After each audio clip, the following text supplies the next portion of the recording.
My name is Caroline Gebby from Doncaster, United Kingdom. This pitch is for the BOSI video pitch contest, which you can register for absolutely free at www.thebusinessofshowinstitute.com/pitch contest. The grand prize is for an all-expense trip to Los Angeles, where the grand prize winner will be taken to real pitch meetings with real Hollywood decision makers. Please help me win by clicking on the like button below this video. Help me become famous. And if you're a screenwriter who'd like to register for this free contest, go to www.thebusinessofshowinstitute.com/pitch contest for all the rules and details. Daddy won't kill you. A rocking chair, relaxing, comfortable, soaked in blood. One man must reclaim his pride to prevent his wife from killing his children. The genre is horror. Steve and Lauren Scott, a couple spiraling into divorce, take their two children to a remote cabin for one last holiday. Steve is battling to recover his pride after a heart attack. The holiday is a chance to heal their marriage and let Lauren spend time cooking the pie she is famous for. With them is 6-year-old Lucy.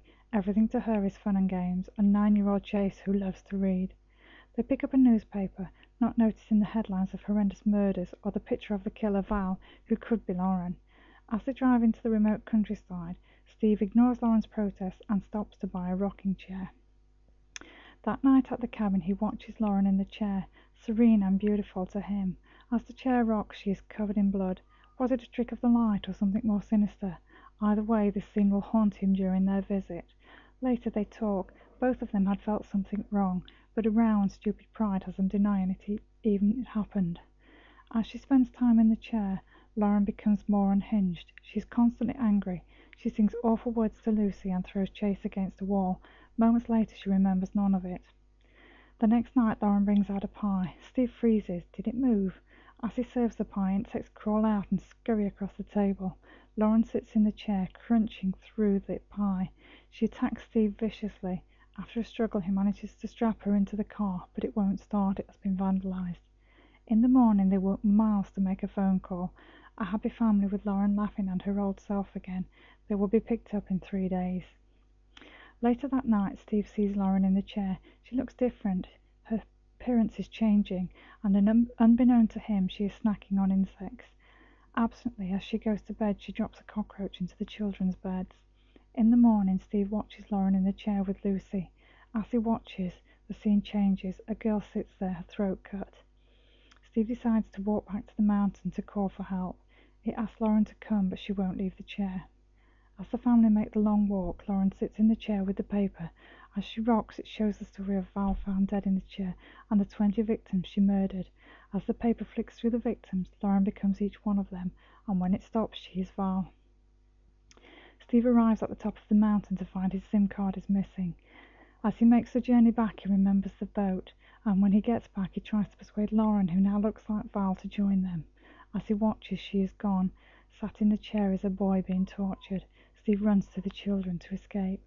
The boat won't start, but Steve pushes it out and starts rowing. Val tells the spirits to stop them, and a figure appears on the bank. A corpse that was once a young girl silently screams a stream of insects onto the shore. She holds a knife, then she is gone. Steve tries to avoid the white flashes in the water until a knife comes through the boat. Steve grabs Lucy and Chase, swims. They arrive safe but freezing on the shore. Steve shouts at Lauren for help. The chair cycles terrible visions until Lucy screams for her mum and Lauren surfaces and rushes to help them. The following morning, Steve wakes.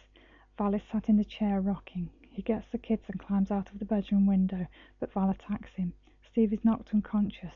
Val is about to kill him when Chase stops her. For a second, she is Lauren again. She tells Chase to run. Steve and the children are trapped inside the cabin. When Steve remembers a radio in the cellar, he goes to get it, but is attacked by spirits. They show him what happened to Val. He watches as she kills the man who tortured her. He grabs the radio and escapes, a hand clutched to his chest in pain. Locked in the bedroom, they try the radio. Nothing but static. Steve collapses, defeated, but Chase picks up the mic and continues to try calling for help. Steve is proud beyond belief, and he has a plan. Chase continues to call on the radio. Val is singing evil songs about killing the children as Steve battles the forces in the cellar. He grabs some supplies, and he comes up and goes after Val. They fight, and Steve eventually manages to restrain her. He takes the chair away from the cabin, and despite what it shows him, he sets it on fire. The family sit by the side of the road, exhausted but happy and together again, when a police cruiser arrives to take them home. As they drive away, Steve clutches his chest in pain, and from the rear window of the car the fire goes out. I'm Caroline Gebby from Doncaster, Great Britain, and this pitch is for the BOSI Video Pitch Contest, which you can register for absolutely free at www.thebusinessofshowinstitute.com/pitch contest. The grand prize is an all-expenses trip to Los Angeles, where the grand prize winner will be taken to real pitch meetings with real Hollywood decision makers. Please help me win by clicking on the like button below this video.